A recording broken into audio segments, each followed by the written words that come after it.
Welcome back. To bring you an inside look at what's happening at the Capitol this week, we turn to our On Politics panel. Christy Hoppe is the Austin bureau chief for the Dallas Morning News. Jeff Ward is the host of the Jeff Ward Show on KLBJ News Radio here in Austin.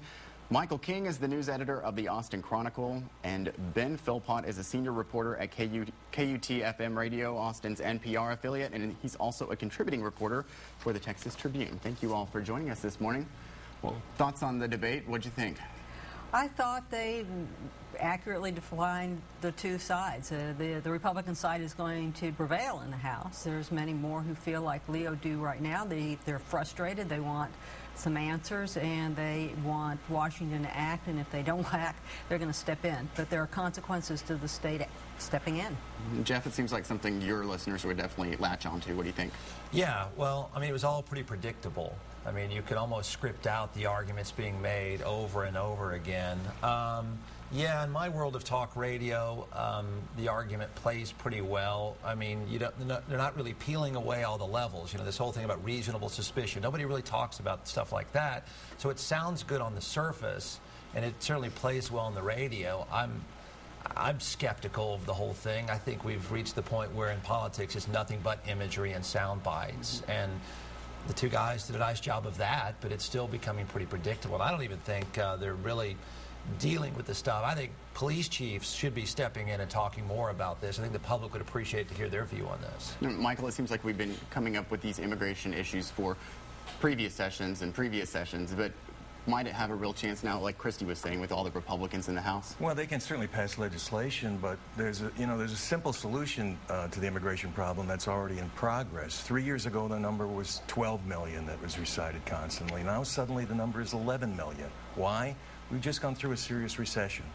So, if the legislature wants more undocumented immigrants to go back across the border, produce more recession, hurt the economy more, lay off 100,000 people, and that's just in the public sector, and it reverberates in the private sector, and a whole lot of people will leave, and we'll be saying 10 million. So there's your solution.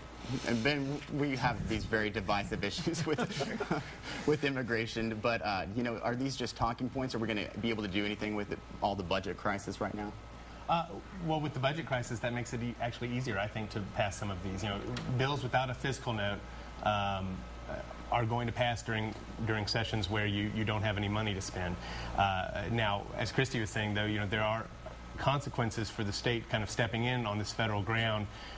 There are some costs that local sheriffs and police departments have said, look, don't have us out on the streets trying to patrol immigration. That's going to cost us time. That's going to cost us money. But at the same time, Leo Berman, a lot of the stuff that he's pushing and other Republican lawmakers are pushing, they know that it flies in the face of federal law. They want that conflict to happen because Leo Berman wants very much to have his birthright citizenship bill. He wants that argued all the way to the U.S. Supreme Court. So he knows it is in conflict. He wants it out there anyway. He hopes for a lawsuit. He wants to get it to the Supreme Court.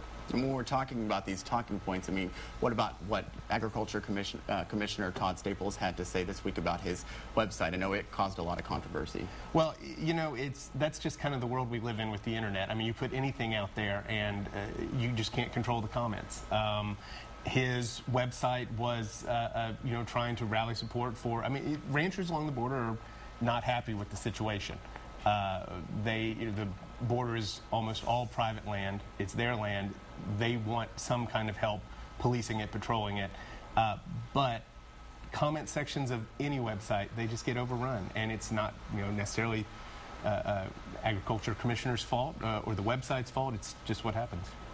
This is a website that protectyourtexasborder.com. It was a way to have ranchers and farmers allow stories to be told, their cases of their dealings with suspected drug. In theory, it sounds good. The term I use in the radio world is it can get hijacked, and I'm not sure that the intent was all that bad. In fact, on paper, the intent sounds very good. The problem is, this is precisely, I think, is going to backfire on him, and a lot of people, is that it gets hijacked by some people, and they take it over, and it gets too much, and people say, oh no, it's been hijacked by extremists. I don't even trust it anymore, and that's unfortunate, but it's reality. And there's a long pattern in racial politics in the South where when the leadership and the so-called moderate voices open the door to this kind of stuff, and when you have a backlash election which gives power to the backbenchers like Leo Berman and Debbie Riddle, who suddenly can spew all this stuff on TV, then suddenly all the folks that are at the margins who otherwise are discouraged from just broadcasting this stuff, they say, well, it's open season. Now it's open season on Hispanics. Well, okay, fine, here we go. And it's repulsive. Is this dangerous? I mean, I jotted down some of the comments that were on the site before they kind of cleaned things up. We talk about hide and shot tactics that would work great today. Kill them. They are all destroying our great country. I mean, is this kind of thing going to get someone in trouble? Is someone going to get hurt? Sure. You're going to have people acting out. I mean, hate crimes are a real problem in Texas. So, sure, this does not do much for racial comedy or for community progress. It splits us all apart. What's the point of that? I don't understand it. Well, any reasonable debate that would take place, this is going to overshadow that. I mean, this happens all the time. I'm not sure that people's reactions are any different than they've ever been. It's just that people now have a voice, and instead of debating, somebody just gets mad. And if you get mad online, it kind of blows up. You know, it's I call it sort of grenade launching. Sponsored as well. I mean, this is not just any website. This is a website that is being promoted by the Agriculture Commissioner in a way of supposedly gaining testimony, and as Jeff said, it's been hijacked. So yeah, that's why I think it backfires on them. I mean, in theory, it was a pretty good idea, a pretty good attempt to the people who are on the front lines of this have a chance to say, hey, listen, everybody, you ought to know what's happening down here. But then their voice sort of gets mucked up and lost in the mix, and I think ultimately the state's going to find that we have to back out of this. We can't just turn it loose because it'll backfire on all of us. And you've got senators like Jose Rodriguez that were wanting this taken down. I mean, it seems like maybe they're not listening to those people. Well, you point out the Senate. The Senate is a whole different story where the Democrats have a lot more power because of the rules of the Senate. So while all this debate will be boiling in the House, I don't know how it will bode for Republicans in the long run to have this kind of vitriol spilling out. As it moves to the Senate, they're going to have a hard time getting any of these proposals passed.